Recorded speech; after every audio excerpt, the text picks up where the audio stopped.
Imagine waking up tomorrow and discovering that the country producing most of the world's rare earth metals suddenly stops exporting them. Want to build fighter jets and submarines? What about a smartphone or a TV? You'll need rare earth elements. And China basically has the world's rare earth market on lockdown. China is doing that with rare earth. China has expanded export controls on rare earth elements. China's latest moves on its rare earth supply. The bottom line is China has something every country needs, which is this supply of rare earths, and it's not afraid to weaponize it. No shipments, no supply, nor warning. Within weeks, entire industries could start feeling the shock. Rare earth metals are a group of elements used in some of the most important technologies in the modern world. They power smartphones, electric vehicles, wind turbines, advanced electronics, and even military equipment. But here's the critical part. China currently dominates this industry, producing roughly 60 to 70% of the world's rare earth supply and processing nearly 90% of it. That means many countries rely heavily on China to keep their technology running. If China suddenly stopped exporting rare earth metals, the first impact would hit global manufacturing. Electric vehicle production could slow down, smartphone supply chains could tighten, and renewable energy projects that rely on rare earth magnets might face delays. These materials are not easily replaced, and supply alternatives are limited. Rare earth metals are also essential for military technology. They're used in fighter jets, missile systems, radar equipments, and advanced communication systems.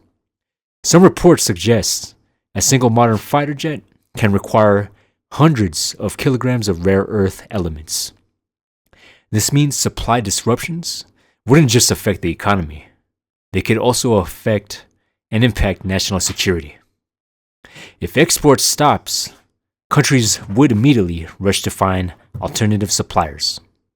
Some rare earth mining exists in places like Australia and the US. G7 plus Australia plus India plus Mexico plus South Korea, and we are working at warp speed to create a critical minerals block where we can mine, process, and refine critical minerals, and China won't have this sword over our heads. So how long do you think it will be until the United States is in fact independent in terms of the refinement of these minerals, independent in terms of oil, et cetera? I mean, I know that the U.S. is the largest producer anyway, but do you expect this year, next year, what's your timetable in terms of the U.S. not relying on China for these things?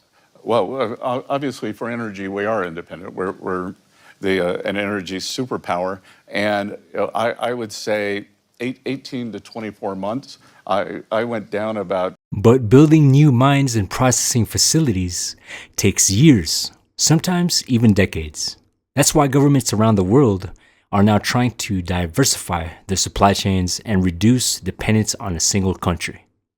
Rare earth metals may not be widely known, but they are quietly powering the technologies that shape the modern world. And right now, one country plays a massive role in that supply. The question isn't just whether rare earth exports could stop. The real question is how the world is preparing if they ever do. Because in today's global economy, control over resources often means control over the future.